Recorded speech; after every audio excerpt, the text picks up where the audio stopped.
Kannur പാനൂരിൽ bomb സ്ഫോടനത്തിൽ കൊല്ലപ്പെട്ട ഷെറിലിനെ രക്തസാക്ഷിയാക്കിയ DYFI പ്രമേയം. ഡിവൈഎഫ്ഐയെ തള്ളി സിപിഎം ജില്ലാ സെക്രട്ടറി കെ രാഗേഷ്. സംഭവവുമായി ബന്ധപ്പെട്ട് സിപിഎം നിലപാടിൽ മാറ്റമില്ലെന്നും ഡിവൈഎഫ്ഐ പ്രമേയത്തെക്കുറിച്ച് അവരോട് ചോദിക്കണമെന്നുമാണ് കെ രാഗേഷിന്റെ പ്രതികരണം. വിവരങ്ങളുമായി മിഥുൻ പിള്ള ചേരുകയാണ്.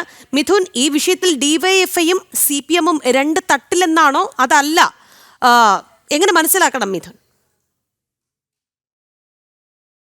ദിവസം മുമ്പാണ് ഡിവൈഎഫ്ഐയുടെ സമ്മേളനവുമായി ബന്ധപ്പെട്ട് കുന്നോത്തുപറമ്പിൽ നടന്ന സമ്മേളനത്തിൽ ഈ സ്ഫോടനത്തിൽ കൊല്ലപ്പെട്ടയാളെ രക്തസാക്ഷിയാക്കി അവതരിപ്പിച്ചുകൊണ്ട് ഡിവൈഎഫ്ഐ ഒരു പ്രമേയം പാസാക്കിയത്. അന്ന് വലിയ വിവാദമാവുകയും വലിയ വാർത്തയാവുകയും ചെയ്തിരുന്നു. കാരണം നേരത്തെ മുളിയാത്തോട് ബോംബ് നിർമ്മാണത്തിനിടെ നടന്ന സ്ഫോടനത്തിലാണ് ഈ ഷെറിൽ എന്ന് പറയുന്ന ഡിവൈഎഫ്ഐ പ്രവർത്തകൻ കൊല്ലപ്പെട്ടത്. അന്ന് സിപിഐ നേതൃത്വം ഇതിനെ തള്ളിപ്പറഞ്ഞതാണ്. പക്ഷേ അങ്ങനെ ഒരു സാഹചര്യം നിലനിൽക്കെ തന്നെയാണ് പിന്നീട് ഡിവൈഎഫ്ഐ അയാളെ രക്തസാക്ഷിയാക്കി അവതരിപ്പിച്ചുകൊണ്ടൊരു പ്രമേയം പാസാക്കുകയും ചെയ്തത്. ഈ സംഭവവുമായി ബന്ധപ്പെട്ടാണ് സിപിഎം കണ്ണൂർ ജില്ലാ സെക്രട്ടറി കെ രാഗേഷിന്റെ ഭാഗത്ത് നിന്ന് ഇത്തരം ഒരു പ്രതികരണം ഉണ്ടായിരിക്കുന്നത്.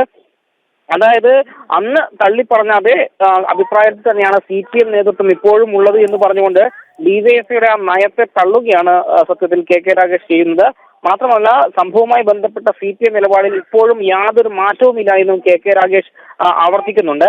അതേസമയം ചെറ്റക്കണ്ടിയിൽ നേരത്തെ ബോംബ് നിർമ്മിക്കുന്നതിനിടെ പൊട്ടി മരണപ്പെട്ട രണ്ട് സിപിഎം പ്രവർത്തകരുടെ ആ മരണത്തെ അത് പ്രതിരോധ പ്രവർത്തനം എന്നുള്ള രീതിയിലാണ് കെ രാഗേഷ് വിശേഷിപ്പിച്ചത്. അതായത് ഒരു ഭാഗത്ത് ഈ ബോംബ് നിർമ്മാണത്തെ ഒരു ന്യായീകരിക്കുകയും മറുഭാഗത്ത് ഡിവൈഎഫ്ഐ നടത്തിയ ഈ ഒരു അനുസ്മരണത്തെ അല്ലെങ്കിൽ രക്തസാക്ഷി പ്രമേയത്തെ തള്ളുകയുമാണ് സിപിഎം ജില്ലാ നേതൃത്വം ചെയ്യുന്നത്. രാഖി, കണ്ണൂർ പാനൂരിൽ ബോംബ് സ്ഫോടനത്തിൽ കൊല്ലപ്പെട്ട ഷെറിലിനെ രക്തസാക്ഷിയാക്കിയ ഡിവൈഎഫ്ഐ പ്രമേയത്തെ തള്ളി സിപിഎം ജില്ലാ സെക്രട്ടറി കെ രാഗേഷ്. സംഭവവുമായി ബന്ധപ്പെട്ട സിപിഎം നിലപാടിൽ മാറ്റമില്ല എന്നാണ് ഡിവൈഎഫ്ഐ പ്രമേയത്തെക്കുറിച്ച് അവരോട് ചോദിക്കണമെന്നൊക്കെയാണ് കെ രാഗേഷിന്റെ പ്രതികരണം. മിഥുൻ പിള്ളയാണ് വാർത്തയിലെ വിശദാംശങ്ങൾ നൽകിയത്.